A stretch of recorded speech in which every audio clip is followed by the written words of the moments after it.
UPSC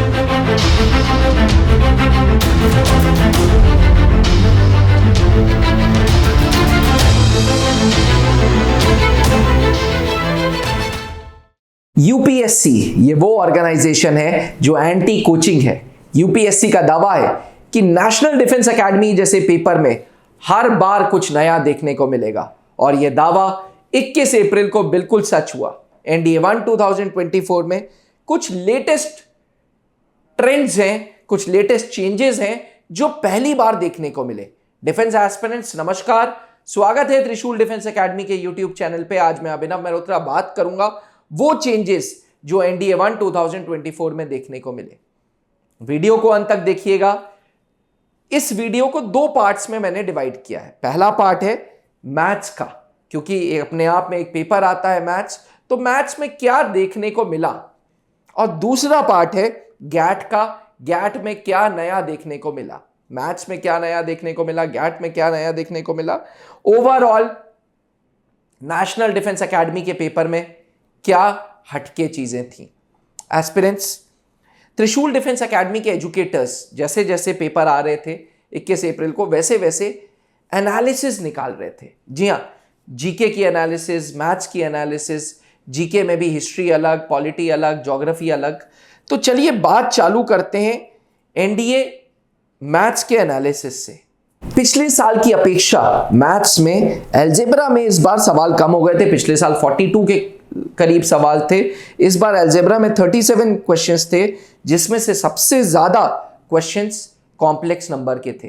complex number के सवाल का स्टैंडर्ड्स बढ़ा दिया था। एस्पिरेंट्स, एजुकेटर्स एक बात बोलते थे कि एनसीईआरटी पढ़ो, एनसीईआरटी पढ़ो, एनसीईआरटी पढ़ो, पर एनडीए 1 2024 में एक चीज एविडेंट है कि सिर्फ एनसीईआरटी से काम नहीं बन रहा है। मैथ्स के पोर्शन में एनसीईआरटी से कहीं ज्यादा सवाल पूछे जा रहे हैं, कहीं ज्यादा हाई स्टैंडर्ड्स के सवाल पूछे जा रहे हैं। पहले कुछ सालों में सीक्वेंस एंड सीरीज से बना ही बना था कि इतने क्वेश्चंस आने ही आने, सीक्वेंस एंड सीरीज, सबसे ज्यादा क्वेश्चन सीक्वेंस एंड सीरीज से आएंगे, बाइनोमियल थ्योरम से आएंगे। लेकिन इस बार इस ट्रेंड में यह भी देखने को मिला कि सीक्वेंस एंड सीरीज के डायरेक्ट सवाल थे, कोई इतना ज्यादा कॉम्प्लेक्सिटीज देखने को नहीं मिली। ट्रिग्नोमेट्री जो अपने आप में 14-15 सवाल का वेटेज रख रहा था, उसमें सबसे ज्यादा क्वेश्चंस इनवर्स ट्रिग्नोमेट्रिक फंक्शन से आए थे। जी हां, आईटीएफ अपने आप में अच्छा खासा पोर्शन था। कैलकुलस कई स्टूडेंट्स के लिए डिफिकल्ट साबित हुआ, बिकॉज कैलकुलस के क्वेश्चंस बहुत डायरेक्ट क्वेश्चंस नहीं थे। कैलकुलस के क्वेश्चंस में भी अलग अलग टॉपिक्स की नॉलेज अप्लाई करने को आ रही थी, जिसमें फंक्शंस की नॉलेज आ रही थी, ट्रिग्नोमेट्री की नॉलेज आ रही थी। यानी कि ओवरऑल ऐसा नहीं है कि कैलकुलस के क्वेश्चन से तो सिर्फ कैलकुलस से, it was merger of all the topics. Maths का paper was on a higher standard, on a difficult level. कह सकते हैं कि फॉर श्योर आईआईटी जेईई के स्टैंडर्ड्स पे अब एनडीए की मैथ्स की तुलना की जा सकती है। कोई भी पोर्शन जैसे कि स्टैटिस्टिक्स एंड प्रोबेबिलिटी है, वेक्टर एंड 3D है, कोई भी पोर्शन में डायरेक्ट क्वेश्चंस नहीं थे। स्टैटिस्टिक्स एंड प्रोबेबिलिटी से भी क्वेश्चंस की तादाद कम कर दी गई थी। लगभग 16 सवाल स्टैटिस्टिक्स एंड प्रोबेबिलिटी से कर दिए गए थे और वेक्टर 3D से स्टैंडर्ड 10 सवाल ही रखे गए थे। एस्पिरेंट्स, कोऑर्डिनेट ज्योमेट्री में भी नंबर ऑफ क्वेश्चंस कम कर दिए गए थे। कई सवालों में तो सर्कल, स्ट्रेट लाइन दोनों इम्बाइब कर दिया था। ये नहीं समझ आ रहा था कि ये स्ट्रेट लाइन से सवाल है या सर्कल से सवाल है। तो ओवरऑल मैथ्स में आप इंडिविजुअल टॉपिक्स के क्वेश्चंस नहीं थे, टॉपिक्स के मर्जर्स था। अलजेब्रा में जो इजी पोर्शन होता है, लॉग, बाइनरी नंबर, इन सब से किसी प्रकार के कोई भी सवाल नहीं पूछे थे।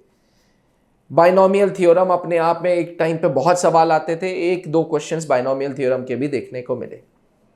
अगर हम डिफिकल्टी लेवल की बात करें तो हाँ, मैथ्स का पेपर डिफिकल्ट था। कुछ कैंडिडेट्स जिन्होंने मेहनत बहुत की थी उनके लिए पेपर मॉडरेट था, पर जो कैंडिडेट पुराने पेपर्स के एनालिसिस पे इस पेपर को तुलना करेंगे तो उनके लिए ये मैथ्स का पेपर काफ़ी डिफिकल्ट था। बात करें दूसरे पेपर गैट की, तो सबसे पहले इंग्लिश की बात करते हैं।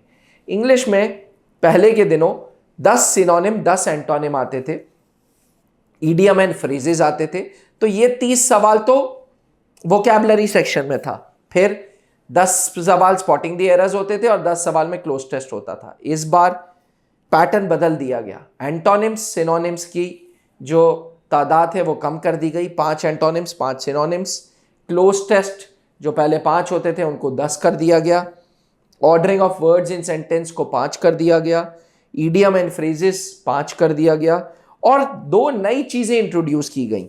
सेंटेंस कंप्लीशन, ये sentence completion daily usage of words का जो सेंटेंसेस होते हैं वो थे 10 सवाल थे, यानी कि 40 नंबर सेंटेंस कंप्लीशन में था। डेली यूसेज जो आप इंग्लिश की करते हैं वैसे ही सेंटेंसेस थे, सेंटेंस कंप्लीशन। और दूसरा था वर्ड क्लास, जहां पे वर्ड आपको आइडेंटिफाई करना है और उसमें बताना है कि ये कौन सी पार्ट ऑफ स्पीच का हिस्सा है, नाउन है, प्रोनाउन है, एडजेक्टिव है, एडवर्ब है, इस तरीके का सवाल। तो इंग्लिश का पैटर्न बदल दिया था, लेकिन इंग्लिश का paper was a easy paper. English का पेपर बहुत टफ पेपर नहीं था।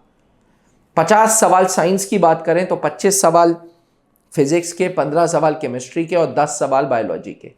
ट्रेंड वही था 25 15 10 का। लेकिन फिजिक्स की बात करें तो भैया फिजिक्स में गुगली थी, बिल्कुल गुगली थी। बिकॉज फिजिक्स का paper was more of numerical based paper. जी हाँ, 60% न्यूमेरिकल्स था, 40% थ्योरी थी। थ्योरी कॉन्सेप्ट बेस्ड थी।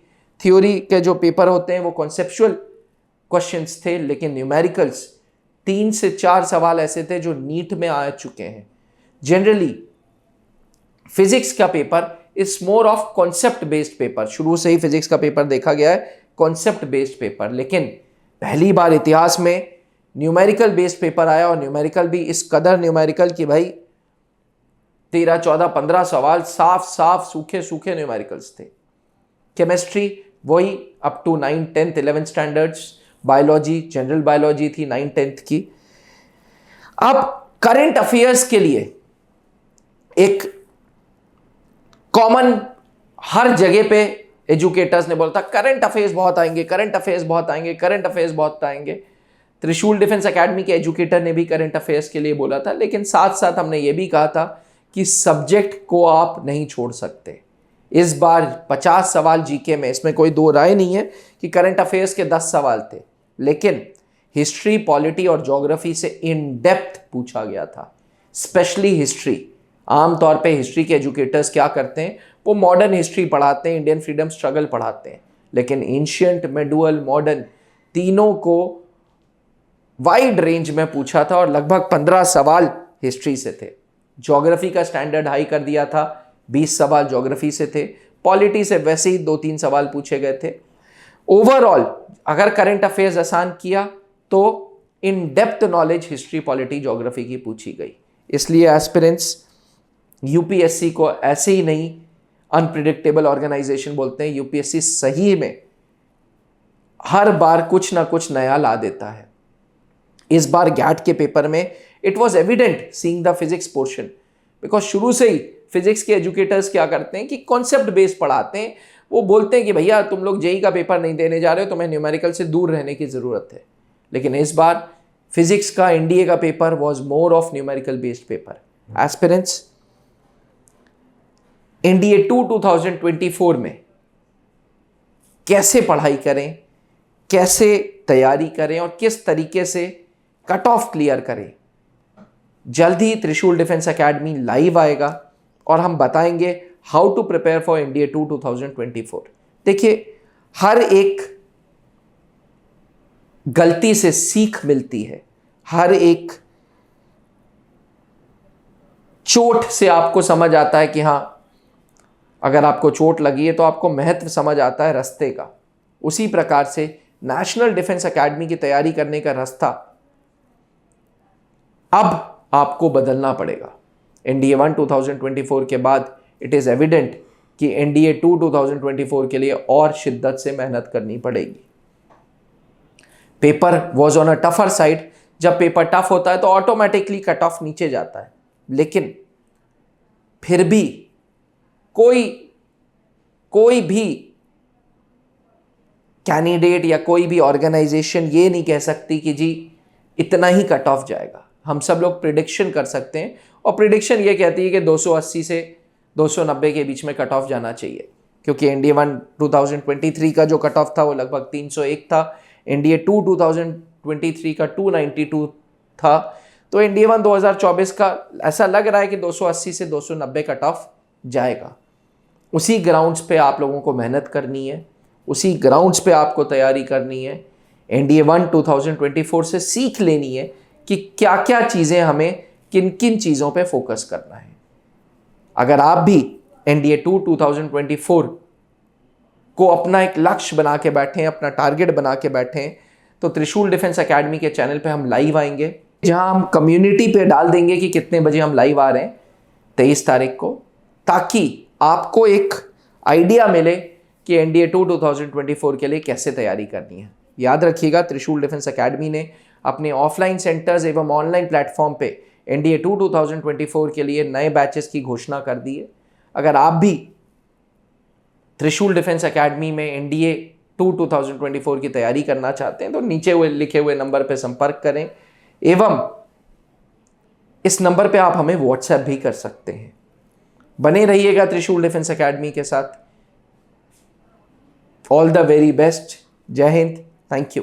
अब डिफेंस एग्जाम क्रैक करना हुआ और भी आसान, त्रिशूल डिफेंस एकेडमी लेकर आए हैं बिल्कुल ही एडवांस लर्निंग ऐप।